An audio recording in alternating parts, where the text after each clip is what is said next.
Good evening, good afternoon, good morning, ladies and gentlemen, to Global Impromptu Speaking session number 270th. Wow, almost we are about to complete 2 years. Can we all put our hands together for this show? Thank you so much. And the most role taker is Toastmaster Omar, who is our today's host as well. Great show, great show. And every time he has different topics. I don't know what does he eat, but I know he eats something special. Ladies and gentlemen, on this platform, we are challenging each other. We are elating each other. We are making everyone feel special because we don't judge here people. The reason is we are all imperfect set of human beings. That's the reason we are all together here to empower each other with interesting topics. Your take is your take. Is neither wrong or right for some people, but end of the day, it's your experience, what you're sharing.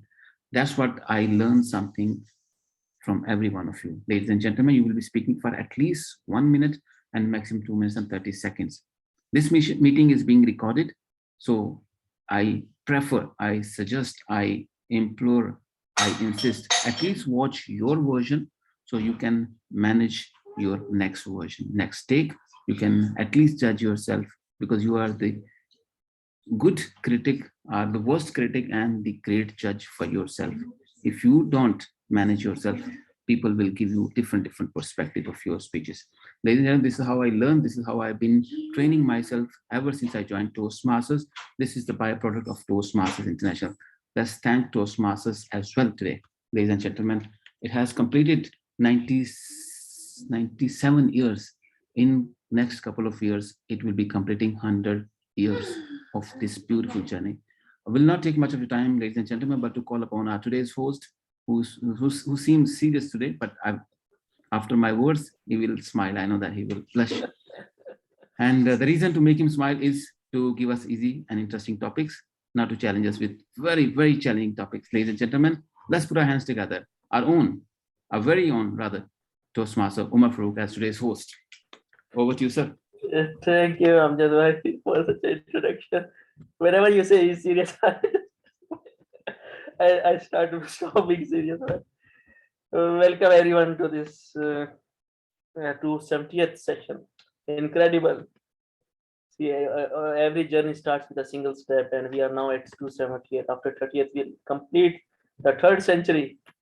Such a great journey and awesome one. And so much learning and camaraderie and networking.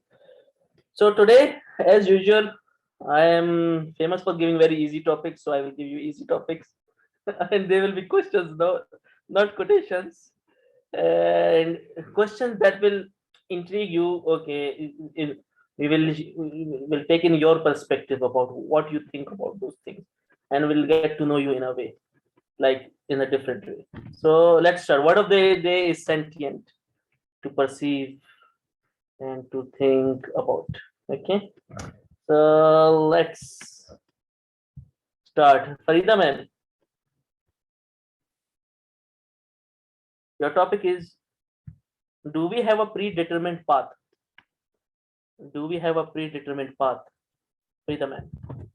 A very good evening to my global impromptu family members. The topic that has been given to me is, do we have a predetermined path? This has everything to do with our faith in destiny, and that there is an Almighty up there who has predetermined everything that we are going to go through in this lifespan of ours. But my dear global impromptu family members, is this a question that we really need to ask? No, because the faith comes from within, that there is an Almighty and there is a predetermined path. And yet we struggle, we strive, we force ourselves to excel in whatever we do in order to better fashion, to get better options in life, to improve our status in life, to improve our adventure of this lifespan. So, my dear global impromptu family members, there is no need to ask this question, do we have a predetermined life? Of course, we have a predetermined life. There's no question about it. What the question needs to be asked is, are you sentient enough to live that life to the fullest? Are you getting the essence out of that life to the fullest? Are you taking full benefit, reaping full benefit out of this lifespan of yours and living it to your fullest maximum capacity? Each one of us has hidden talents, has hidden wishes, has hidden wants that we don't really express them in our life. But the fear is there, the fear from being not accepted by our relatives, fear of them not being accepted by society's norms, fear of them being injurious to your health. For example, some people like to go mountain climbing but don't venture out. So there are many of fears which engulf us. But this is my take for tonight. I think we should venture out and take the maximum out of this lifespan of ours. We do have a predetermined life. For once in my lifetime, at the 270th session, I'm forced to accept with what TM Umar has thrown at me. I concede, you win, TM Umar. I'm not able to disagree with you tonight. With that, I end my speech. A very good evening to everybody. Love you all. Okay, interesting take. I thought you will disagree with it. Everybody can create their own path, no predetermined path. But interesting take on the topic, Dr. Faida. And next, Jesse, ma'am, what's the second one? Interestingly, this time. Yes. Jesse, ma'am, your topic is what constitutes a life-altering moment? What constitutes a life-altering moment? Jesse, ma'am.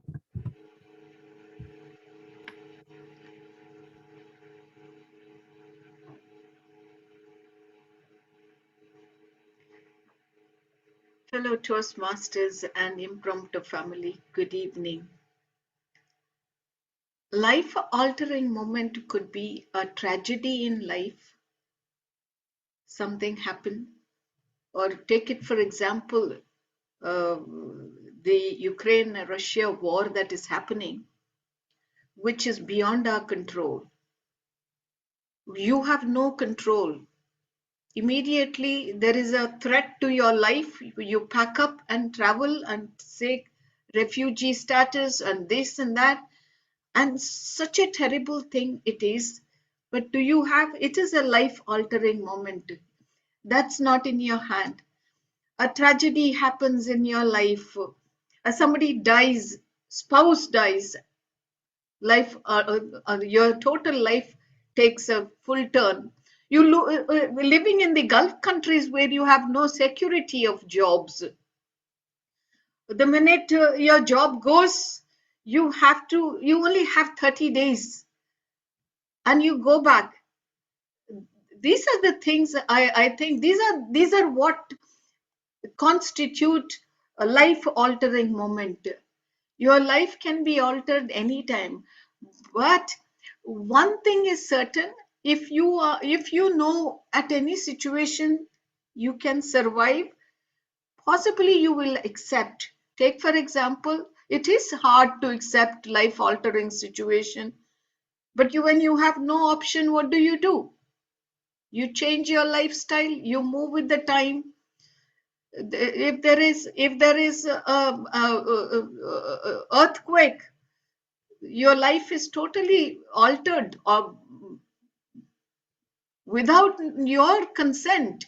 So all the things beyond our control are life altering situation and the moments in life.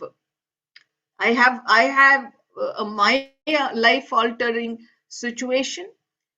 It was painful in the beginning, but I got on with that. The human being is the most resilient species in the world, probably because of the freedom and intelligence that we have. And we are most sentient being. We know how to sense the danger and how to change our path also. So in my opinion, the things beyond our control are part of life altering situation. However, when given no options, you move with the options that are available to you. Over to the Toastmaster, you're looking up, thinking whether my answer is correct or you expect different. You can just correct me if you have another opinion. No, I will not say that.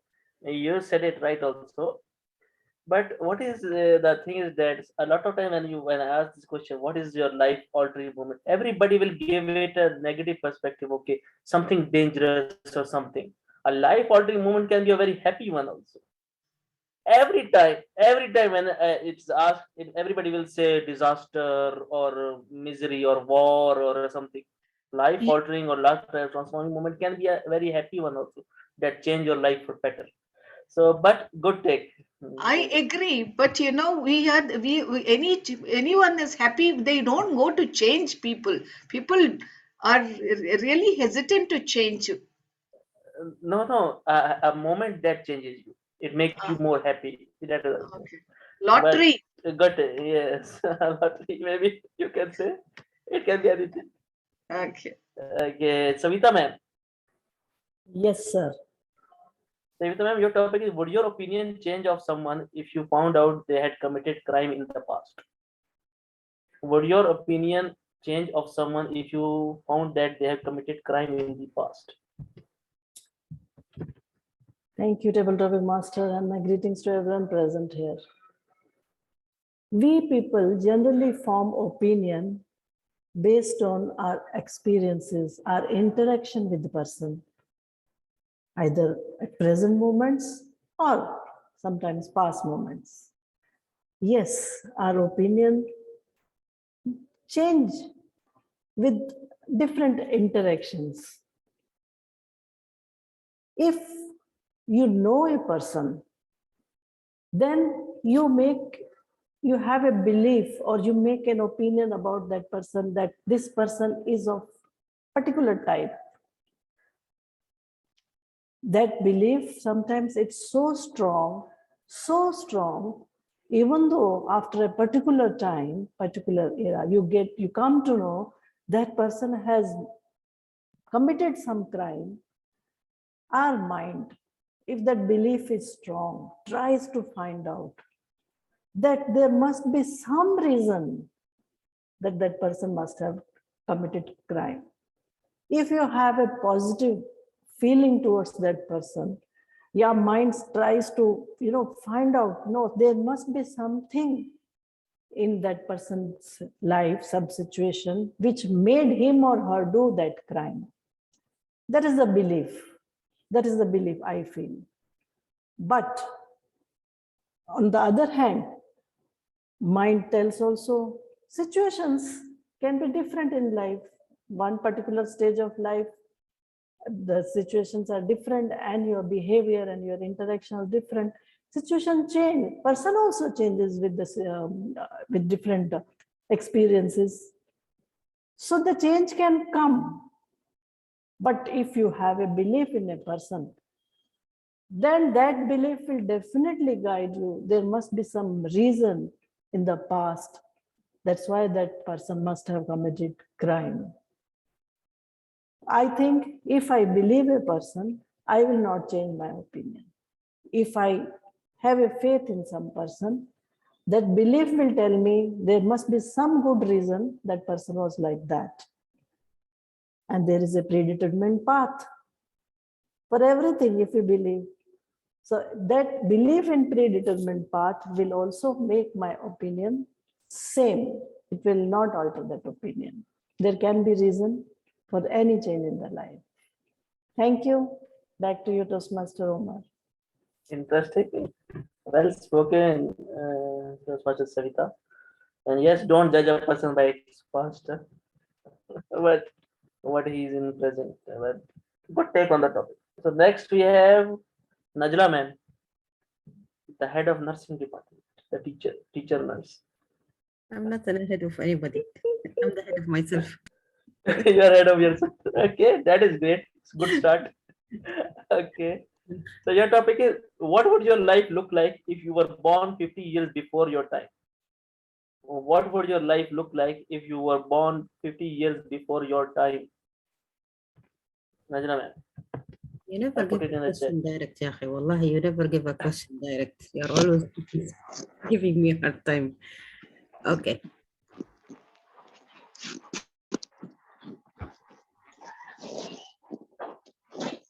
Good evening, Table Topic Master. Thank you for the topic given to me.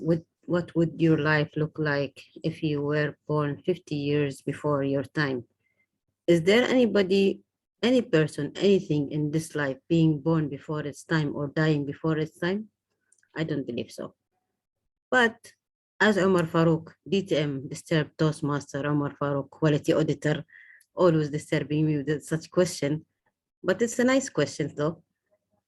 If we say like that, I would believe that my life will be more basic and more challenging because 50 years behind, I'm not at this level yet as if for now. But it will be interesting though, because I will start learning new things from the basic. You will start growing up from the basic. Life itself in itself, it's a challenging thing in a cycle. So what if more being born 50 years ahead of time? So you will look at Omar Farouk like a small baby and very far on a different planet, and you will imagine that. I cannot imagine seeing Omar Farouk on a different planet in a different way, in a different shape. Over to you, Omar Farouk. Thank you very much. Okay, 50 years back, I would not have been born. But good take on the topic. Sarthak is there? I think he has left. Sarthak is not here. Atifa.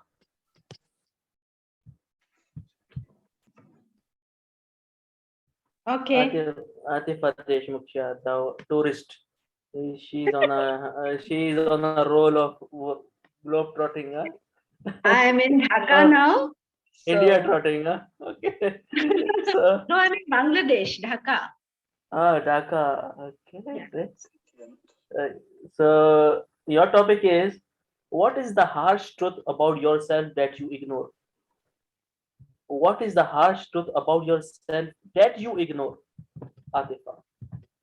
The harsh truth about myself that I have been ignoring for about half a century now, and which I now realize to my detriment, is that I'm a lazy person. I am a person who is too comfortable in her comfort zone, and I find excuses to not do things that demand extra energy, extra effort. I call it extra. It is not extra in the literal sense of the term. I feel exerting myself for something is extra and I don't need to do it. I take a false sense of contentment, perhaps, that I'm a contented soul, I'm happy with what I have, and I need not go the extra mile. Now, this realization has dawned upon me last few years that I have been discounting myself, and I have been actually talking about great philosophical agenda of contentment, of enjoying every moment of life. However, that might have been a veneer or a veil for my laziness. I now realize that it's just because somebody else is working very hard in my family that I have the luxury to revel in philosophy and do so many other things. And lately I heard Abhishek Bachchan, who's the son of Amitabh Bachchan, mega star in India, say that why are people rushing from pillar to post? We rather need to relax. That actually hit me like a thunderbolt. We people, Abhishek Bachchan in his own level, me in my own level, we are relaxing because somebody else is slogging very hard. So that's a harsh truth. I have been lazy and I intend to correct it about myself. Over to you, Tia Momar Farooq. I can understand your pain, Atifa. I can relate to it. Serial procrastinator. Okay. Okay, so okay, so next we have with us Hong. Hong, Yes, I'm in a yes, I'm here. I'm in a very good mood. I'm giving everybody easy topics, so you'll get an easy one. Thank you. Hong, your topic is what can you do today that can change your life tomorrow? What you can do today that can change your life tomorrow? Hong. Thank you. Yes, thank you very much for your question given to me. Oh my God, I think everything I do today will change my life tomorrow. Exactly like that. Because whatever we do every day, we build up our journey, go to the destination of our life. I think so. So in my life, I do not think too much about the targets uh, for my careers or everything. I just enjoy my jobs, my passion for job, and enjoys every moment with my friends and colleagues. So for that reason, for some people, they have clear plans for careers. So with journeys in their life, they have to get some target to be promoted or to some positions or to for the marriage they will set up. So at which age they will get married and give birth and everything. But for me, it seemed that the most important for me, and I intended to have planned, is failed for a long, long time ago because I intended to get married at 27, and after some plans for 5 years and 5 years, I failed to do that. So for my career, I didn't have any plan to be promoted, but I don't know why, but I think that because I live for the passion, so it seemed to me that every plan in my life is not go in the past as my expected. For that reason, I instead of living with the plan, I enjoy every moment and with all the relationships in my life. So with that, in conclusions, I believe that all the things we do today will change our life tomorrow and will contribute to our success and everything for our journey to go to the destination. Thank you very much, Uma. Good take, Hongli. Interesting. Yes, thank you. Well attempted. Next is Rohan, my friend from India, Rohan Bansal. Rohan, you want an easy topic or an interesting one? Very interesting one. Give me an interesting. Okay, I only have easy topics today. Okay, so your topic is: are you ignorant or simply innocent? Are you ignorant or simply innocent? Thank you, Mr. Table Topic Master. At this point, I feel very ignorant because I don't know what to say about the topic. But most times, it's often good to see life from the perspective of innocence and curiosity rather than being ignorant about any particular situation. They often say that ignorance is bliss, but I completely disagree with that line, because ignorance often leads you to shut down from the rest of the world and see things, and you live in a bubble sort of where you don't see life from the perspective of what it truly means. And being innocent often leads you to be more curious about any particular situation. Being innocent can take you to places where you often get a new perspective on life. You often get to see the perspective of what it truly means. And when you be in the situation, when you be innocent rather than ignorant, I think you often find that you shatter boundaries more often than not. So for me, I always prefer to see everything from a point of innocence rather than ignorance, because innocence can often take you can often make you more wisdomous. It can make you more more able to solve challenges. So that's all I say. Back to you, Toastmaster. Interesting. It was a tricky topic, I can say, but you did well because there is a very thin line between ignorance and innocence. So, if anybody, but you did really well. Well done. So, Naveen sir, Hi, good evening. good evening, sir. Naveen sir, your topic is: Are we the aliens on different planet? Are we the aliens on different planet? I'll put it in the chat. Are we the aliens on different planet? What are the race sentient? Friends, human beings have always been the most controversial creature on our own planet of Earth because we are the most misunderstood person because of the way we behave. Sometimes, sometimes we behave very ignorantly, sometimes, or a lot of times, we ourselves have been responsible for our own destruction. It has been said that there are only two types of species in the world who are involved in self-destruction of their own race. One is the first is an army of ants who fight like anything and destroy themselves, and the second, of course, is we human beings.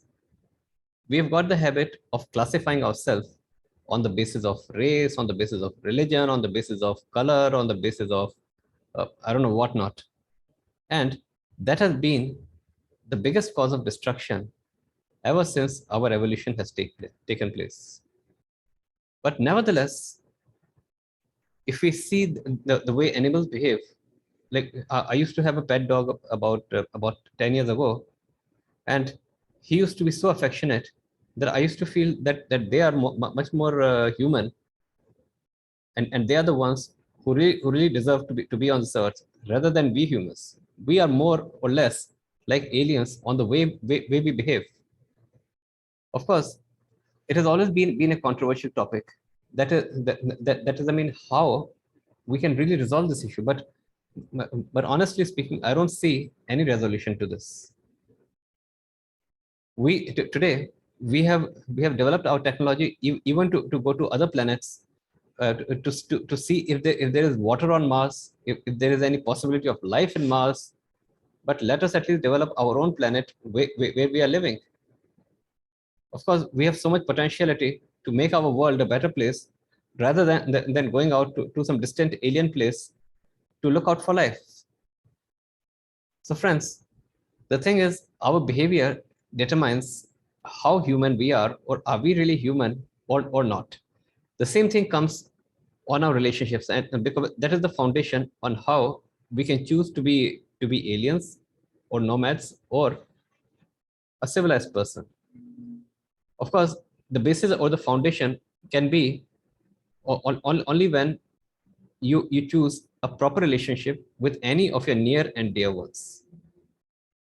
Of course, go out and develop a perfect relationship. As it is said that no relationship is ever a waste in life. If it doesn't get you what you want, it teaches you what you do not want. So learn to live in an affectionate manner so that we make a world a better place, and we also interact with other species so that we don't get alienated. Over to you, Toastmaster. Wonderful, interesting take, Naveen sir, on the topic. Well done. And next, Babu. Yes, sir. Babu, your topic is: Are you the person you want to be? Are you the person you want to be?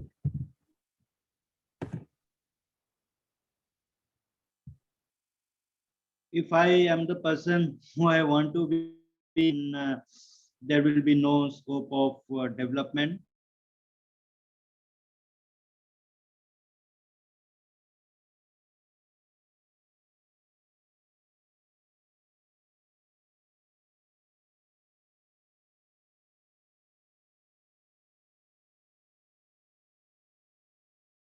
Even when I used to fail badly in my academics, I always used to say to myself, I wanted to be the person who want to pass the high secondary in first division, that is above 60%. That was beyond dreams for me at that time.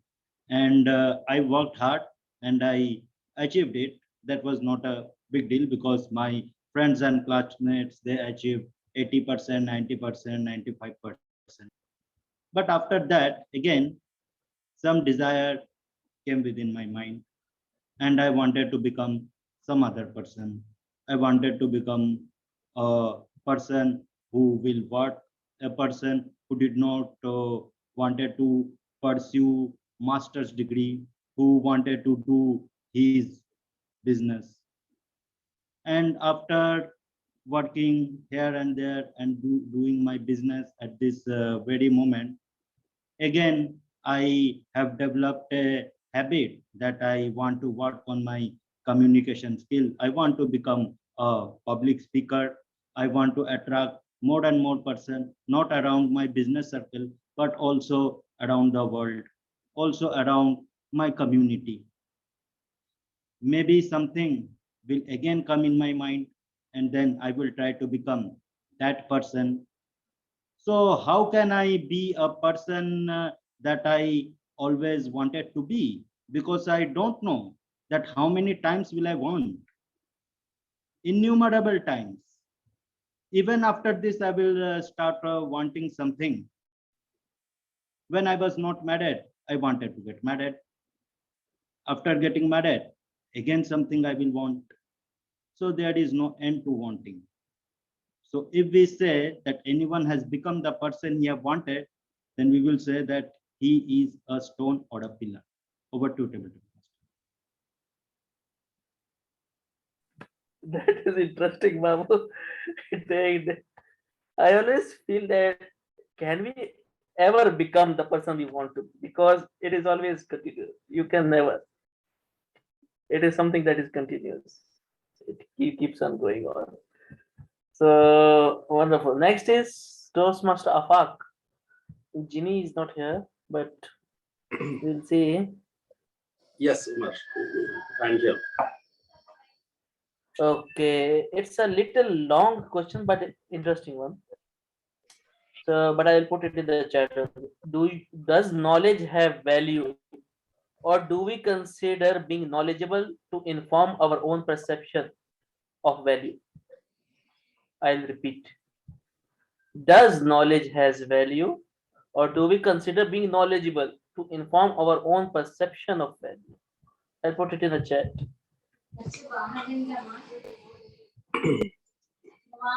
Does knowledge have value, or do we consider being knowledgeable to inform our own perception of value? Knowledgeable to inform our value. Yes, from the topic, what I could understand is if knowledge has value, and do we have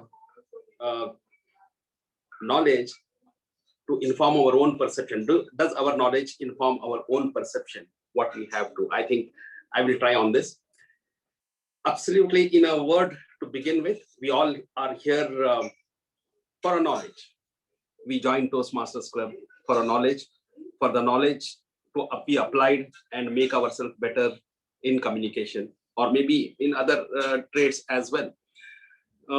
As far as the perception is concerned, since I have been into a lot of reading books, and what I have found is many a times whenever circumstances come in my communication, something, the sum and substance, the gist of the books which I have read come over in my conversations. So what I think is this knowledge what I have been sharing or speaking is my own experienced one, or it is a read one? Like many a times I found that I have not reached to certain conclusions which I speak of. I speak from some bookish knowledge. But there is something very interesting to that. I begin to believe that. I begin to think that whatever I like from that particular book or experience is my own, because I practice it, because I apply it. And in that way, that becomes my perception. The same thing happens even with our experiences with the people. How do you think there is a mass of on so many people? Maybe Mahatma Gandhi, Nelson Mandela, Mother Teresa. So that is knowledge gained and applied as a perception, and that becomes our perception. And we believe that. Believe that, it becomes our belief system. And when it becomes our belief system, it becomes our reality. So it is also, there is a word of caution over here. If something can have, Robert Cialdini in his book, The Law of Persuasion, Influence, he says that one needs to be very cautious while taking any knowledge, because we need to see, does it suit us? Or is it opposite to the ideas what we believe in? In that case, it becomes very detrimental. So I think, table topic master, what I feel is, we as a human being have a wisdom to pursue whatever we have been taking is right and wrong. Just think about it. I think about it, and I think whether I need to go about it or not. And it's a very tricky. It comes from the kind of a values our parents have given to us. Again, you see we are just open to so many social media over here these days. I don't think there would be any other generation as challenged as we are these days. Even we do have a very good influence from our family and society, or teachers, or guides, or mentors. We are open to social media 24/7. How do we control that? How do we take stand for whatever we have that? So it is very challenging. Knowledge is no more just a word or something. It is a big universe within it itself, and to choose from that is really very challenging. And that's where I think the brilliance of being a human lies. The brilliance of being coming onto this earth planet lies that what we choose. We are masters of our choice, and our choice decides, however, how we are going to live and go from this planet. Thank you, and back to you, table topic. Wonderful, Toastmaster. Wonderful thoughts on the topic of knowledge and value. Great, wonderful. And next is Monish. Yes, please. Monish, you'll open the video or you'll be on voice? No, I'll turn on the video. 1 second. 1 second is gone. Please. Yes, please. Okay. Manish, your topic is, do you feel like the world is changing for the better or changing for the worse? How so? Do you think the world is changing for the better or changing for the worst? Worse. And how so? Good evening, everybody. It's a very controversial topic. I feel the world is changing for the better or for the worst? I think the few of the countries which I see, we are going for the worst. I've seen some other countries, they are playing communal politics only to win the election. And that is not good for the country. That's not good for the world. Because when we are dividing the society with the religion, and the people, those who are naive, those who are greenhorn, they are also fooled. They can't understand why these politicians, they are playing this game. What interest do they have? They have interest to stay in power and to make money. But the people, those who are fooled, they are casting the vote to them to win the election. They don't understand this thing. That is not good. Like, I won't name the country if you can understand some of the countries. Apart from that the war which is going on in Russia and Ukraine, it is not going for better, it's going for the worst. So the war which is going on right now over there, that will affect the entire world. It's a few things will go high, and this is not a good thing. And this is simple, a political game. This is just to show that they are powerful, arrogant, and they are ruining how many people in Ukraine, as how many soldiers from Russia, they died because of this. Sometimes when I read the story, how they treat human beings, so some soldiers, they treat some ladies, when I read it, hurt me to the bones. What are they doing? And what is the life of that lady or a person with whom these things are happening? This is going worst. It is not in one country. There are many countries where they are playing the card that this country people, they will live over here. The rest of the people, they have to leave. And because of that, those politicians, they are doing this thing because they are doing only to win the election. Like the same thing happened in America last time at the time of Trump, where he was in favor of the people, those who are living over there, those who are from that country, and the rest of those who are migrant and those who have been living over there in that country, for them it was bad. So this world is not going for better, they are going for worst. And the politicians, they are playing in the hand of politicians. Over to the Toastmaster, please. Okay. So this world is doomed for destruction. We are going to the other event. Good take, Manish, on the topic. The other day I posted something on Facebook and somebody, because for me, a lot of people, this Ukraine is getting hype and all. And I always say that there is Palestine also, Palestine. There is Bosnia. There is Iraq. So much happened, but nobody has ever thought about. But we focus so much on Ukraine and so much rallies and all that. That is not correct. We should always focus on all those countries also that are suffering day in and day out. So next, Varun, my brother from Barcelona, the master chef, the next Gordon Ramsay of India. Varun, are you there? See, I have Yes, I am here. I am here. I am here. I won't let you down. Don't worry, Omar. Okay, you want an easy topic or hard one? I want a taste of my own medicine. What? Give me anything you have. Okay, so your topic is how do we form thoughts? How do we form thoughts? Varun. How many of you ever looked at someone, some peers of yours, who would excel in the work and work as same as you, but still you would think sometimes, how the heck did he get that thought? I, for one, absolutely back that. In my field, in the culinary field, every time something or other challenges do happen, and something or other thing do come up, I always think, why me? Why not someone else? And that thought is what kills me up every single time. Why did this thought come to me? Why cannot I challenge it? And I always ask myself, why this thought has come to me now? So whenever you face something new or challenging, or whenever you see your peers do better than you or perform better than you will get that thought. So yes, comparison is the main key behind generating a thought.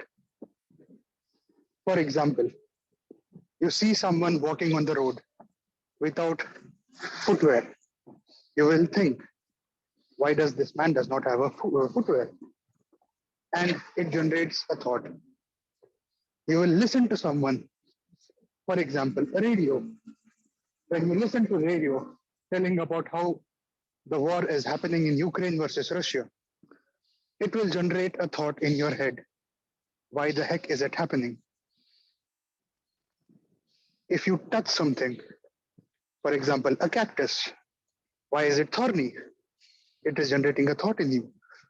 So anytime you feel, you see, you listen, it generates the thought. So yes, according to me, a thought is generated because you want to understand why. Why does that happen? Why is someone better than you, or why someone is not performing better than you? So yes, thoughts are inevitable. That's my take. Over to you, Toastmaster Umar. Interesting. You provided a new way. Okay. Due to the comparison, we create thoughts. That is interesting way of putting it. Maybe there is some internal stimulus that creates thoughts also due to the events that are occurring. But good, wonderful take Varun, on the topic. Next, Lamin. Lamin, are you there? Oh, Lamin. Muhammad Lamin Kaba. Yes. Lamin, you want to try a topic? Okay. Lamin, your topic is: do you believe in love at first sight? Do you believe in love at first sight?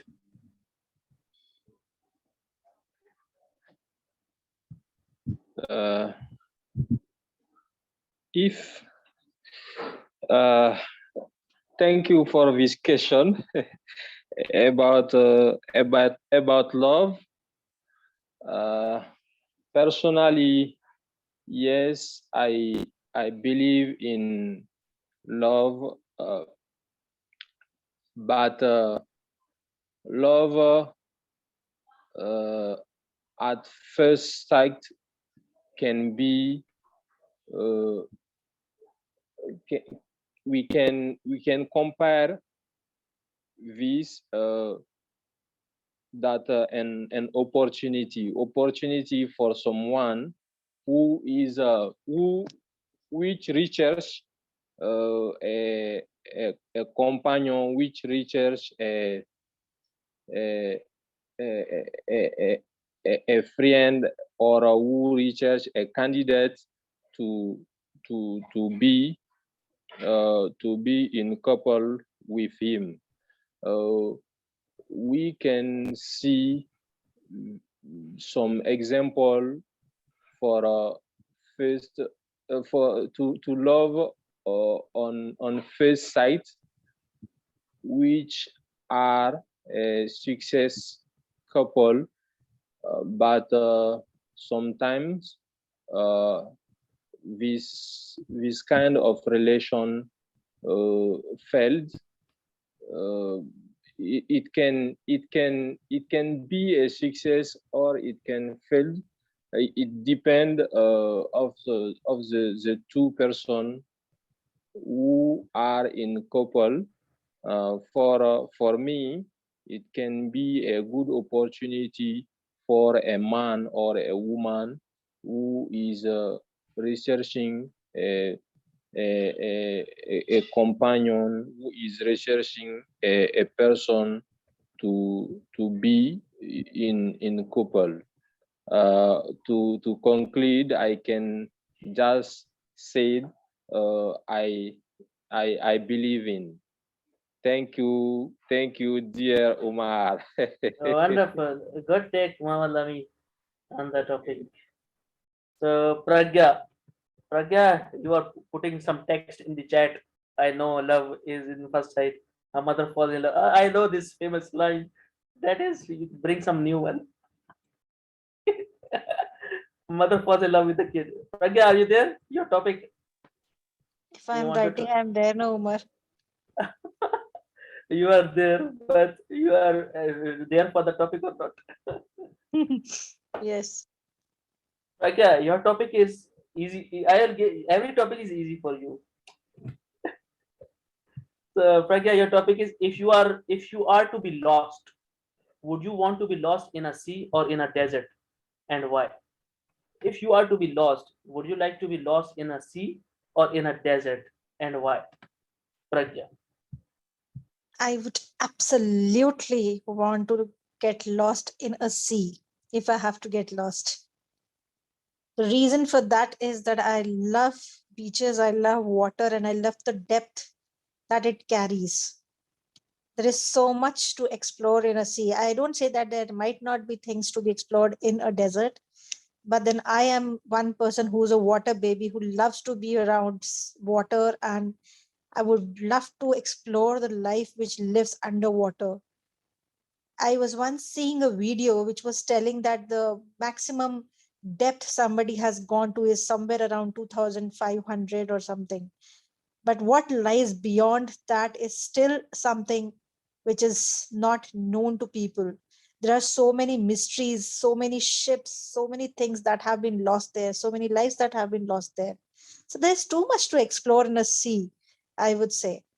So I am absolutely, and the second reason is that the lower you go in a sea, it becomes cooler.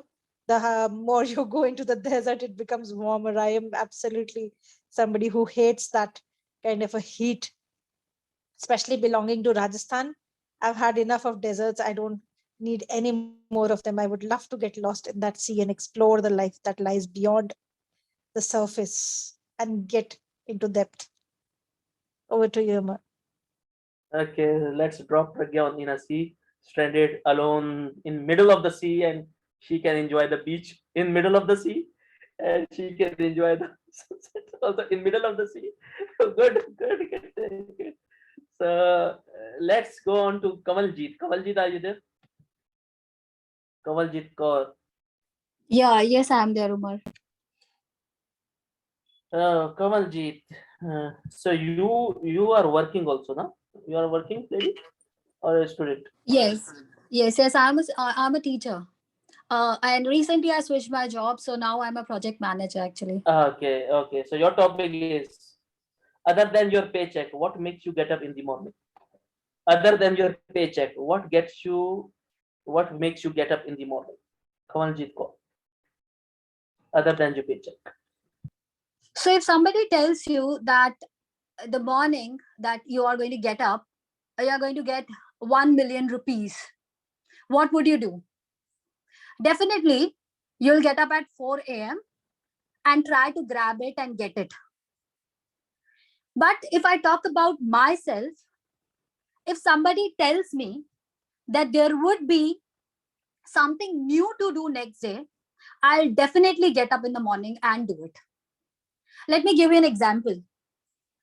I was trying to reduce my weight for a long time because my office hours are at 10 a.m. I generally don't get up. So when I started putting on weight after the COVID time, I really felt that this has to be done. Something has to be done of it. So because there was something new, a new energy coming on my way, something new, that is my transformation, was there to be done, I woke up at 5 a.m. just to take my target and complete it. Now, one thing I really believe is that discipline is the bridge between goals and accomplishment. Though being a teacher, I keep giving lectures to my students to wake up early in the morning, early to rise, early to bed, makes a man healthy, wealthy, and wise. So talking about wealthy or paycheck definitely gives me happiness, but more than that, the motivation to do something new and being disciplined in achieving that goal, and of course, accomplishing it. My dear friends, it's not about money, but it's about the happiness that you get when you achieve what you want to do in life. This is what is the meaning of life for me, and I hope for you all as well. Over to you. That is good take on the topic. Other than paycheck, it will be very difficult to wake up in the morning. But if you are living your passion will drive you to wake up in the morning. That is very important. Good take, Kavaljeet, on the topic. Anishka is here with Anshika Goyal, and then Akib is there also. Then Amjad Bhai, he will be there. Anishka, Hey, hi, can you hear me? yes, I can hear you. Anishka, you want an easy topic, huh? Yeah, you can give me any. Okay, I'll give you an easy topic. Do you think you will ever be truly satisfied? Do you think you will ever truly be satisfied, Anshika? So satisfaction is a tough word to crack, but I would really like to start with the definition of satisfaction. So satisfaction relates with the paradox of choices. So there are two people in this world. one are satisfiers who wants to make choices that satisfies them. They are not very much worried about whether it is the optimum choice or not, but they just want to be satisfied. But and the other set of people are maximizers. They are the people who really look forward to get the most optimum solution out of everything. But I'm mostly the person who look for the optimum solution. So of course, yes, I'll always get rid of the satisfactory part of it, because I have I I have achieved I I I have a vision to look at things where I just starve to get to reach the optimum solution of it. Whether it satisfies me or not, there can be moments where you feel that even though it is not the perfect one, but it satisfies. So let's just uh, compromise with it, because it is satisfactory. Compromise with the results. So that's a tough choice to make when you want to reach towards something, towards the highest end of it. But while in the process you meet the satisfactory point. So it satisfaction is about the choices, in my point of view. And I would never be satisfied without an optimal solution. So that's that's it from my end. I think we should not get satisfied with something that's big. And but suppose I want to get into Apple, but I got an offer from Microsoft. So maybe I'll stop striving to get into Apple, because I already got Microsoft as a company, which is already something higher than my current position, and I'll stop thinking about Apple. So my take is that one should never give up on their hopes, on their high hopes.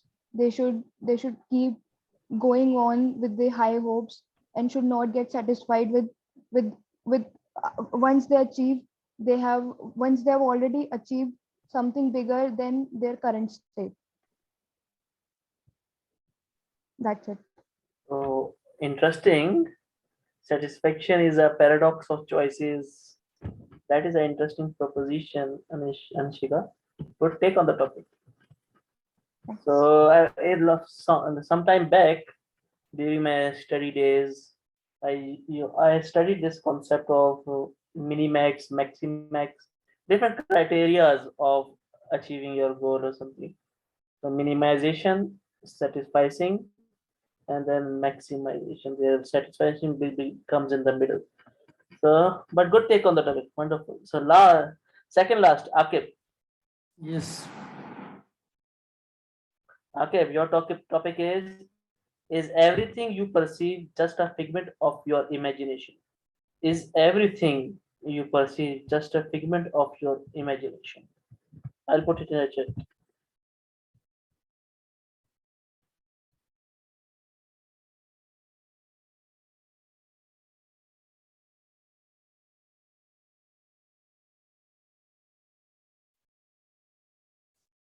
Is everything I perceive is a figment of my imagination. What is my imagination? What is it that we imagine in our day-to-day life? Roaming in on Himalayas, going on trip, is it what we imagine? The topic here says about perceiving. And one of my old friends said, to perceive is to suffer. So whatever ideas comes to you, whatever things that happens around us, we try to think through it and we try to analyze it, how it is going to affect me, how it is going to affect my family, and how it will affect the whole society. The first thing which comes is how it is going to affect me before family. And at that point of time, you imagine if this thing is going to happen, my life is going to turn in this way. Indeed, it's a part of our imagination that takes you there. I'll tell you one of the recent examples in which Indian government has imposed a 30% tax on cryptocurrency benefits or whatever earning that you may get. At the first instance, I was like, bro, they're taking my 30% out of the total earnings of crypto. Very bad thing. Now what we should do, this is what, which was like side hustle for me. I was getting little bit a second source of income for my life. Then there is a second thought which says still you are getting 70%, right? 70% is a big enough. And what if there is no profit and there is a loss? Then it's a win-win for you and government. No one takes anything.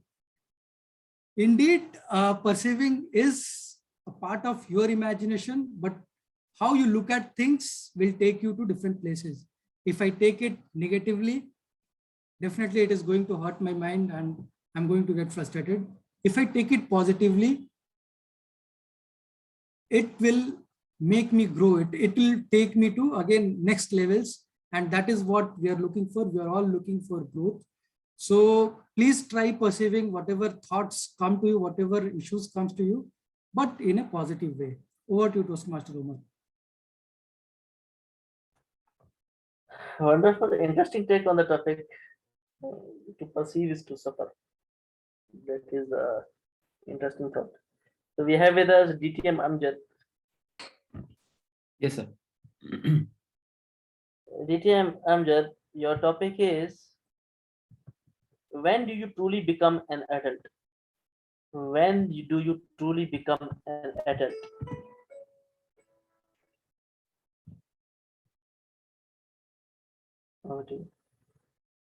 Thank you so much, Mr. Topics Master.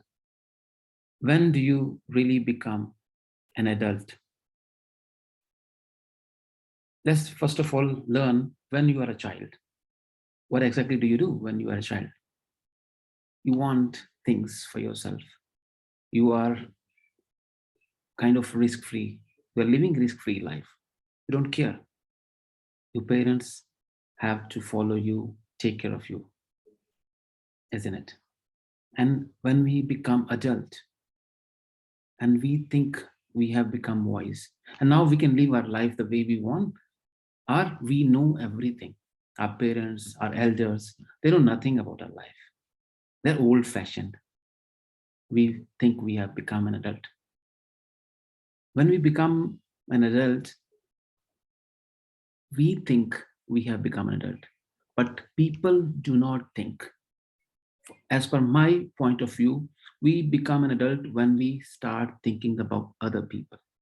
If still I'm thinking about myself, not about my family, I'm not taking responsibilities, and I don't think I have grown up. I'm still a child. I'm just fighting for myself. It's close to an animal. Adults think for other people. They take responsibilities. They are responsible citizens. That's adulthood. Now let's look around. Let's not judge ourselves, which normally we don't do. Let's judge other people, which is our regular duty. We consider it as our duty. We judge other people. We consider them childish. We consider them, nonsense. A lot of things we think about other people. But when we think about them, we need to watch one thing, whether they are responsible people, responsible citizens, then they are actually an adult or adult people. I always talk about myself. The reason is I'm close to myself 24/7. If I tell about myself, I know everything to the core. I can tell with conviction. And I don't take myself for granted, and I don't take myself or compare myself with people and consider as nobody. I know nobody can become Amjad. But one thing I always wholeheartedly accept, that I'm not a perfect person. But if I have to consider myself and as an adult, I have to take responsibilities of my family, of my social life. If I go outside, I have to behave like an adult. What is that? I have to take care. Like people are not feeling hurt when I'm walking, I'm eating, I'm talking. All these things comes in adulthood. If I'm living my life, okay, this is my life, who cares? Halli walli. That's not adulthood. That's childish behavior. A lot of people do that. This is my life. I can do whatever I want. I can listen to the music as loud as I want. That's not adulthood. So this is for me, when you are taking care of your society, your family, yourself, people around you, that makes you become a true adult. Thank you. Back to you. Interesting, very inspiring take, Amjad, of the topic. Wonderful. I think we have finished all the speakers except for me. Okay, so who is going to give a topic to Toastmaster Umar, Farooq, Awan, Najla ji? Najla ma'am. Oh, she's tired. She's tired of giving you challenging topics. After he gave me the challenging topic, I cannot think of anything. I did not even. I was looking for a topic for him that I will give this challenge this time to Rohan. Maybe he has another topic. Oh, Rohan, you can take revenge now. I am very innocent person, Rohan. All right, Umar, your topic is when in Rome, do as the Romans. In Urdu, we say "Jaisa desh, waisa bes." See, we have to be in whatever environment you are in. You have to gel in. You have to accommodate them, because sometimes you may want to go against. Okay, I want to do this thing. It's not always about you in your life. It's all about others also. You have to accommodate. There is diversification. So many cultures are there. In Rome, you will see different nationalities. For example, I am an expatriate living in Saudi Arabia for past 9 years. I have seen Filipinos wearing thobe, this Saudi dress, and I have seen Indians wearing salwar kameez, my national dress. So it's like it's a very beautiful cultural and diverse mix. I always say the expression united in diversity. Those things that make us different is what makes us who we really are. And we should appreciate that, and we should all connect through it. It is not a matter of having differences, it's a matter of celebrating each other the way we are and enjoying it. Cultural exchanges should happen, because if they are happening, you can see the person the way they are in their own shoes. You can relate to them, okay, how they are feeling, how they dress, and how they feel about it, how they feel proud and enjoy all those things. So for me, do what is happening in Rome, in Venice, in Riyadh, in Delhi, whatever city. Try to have that cultural exchange, accommodate others in your life, respect the differences. We are all unique beings where there will be differences. But whatever is common in between us is our humanity, our moral values. Those will never change. Celebrate those little things in your life, little points of happiness, and you will be a happy person. And everybody you will see, everywhere you will see the happiness and joy. Over to you, Rohan. Great. Thank you so much, Toastmaster Umar. Ladies and gentlemen, let's put our hands together to thank Toastmaster Umar for 270th session, which was a success. Thank you so much for interesting topic indeed. Again, Toastmaster Umar. Ladies and gentlemen, with that power vested in me as a host of this very meeting, I adjourn the meeting. Thank you.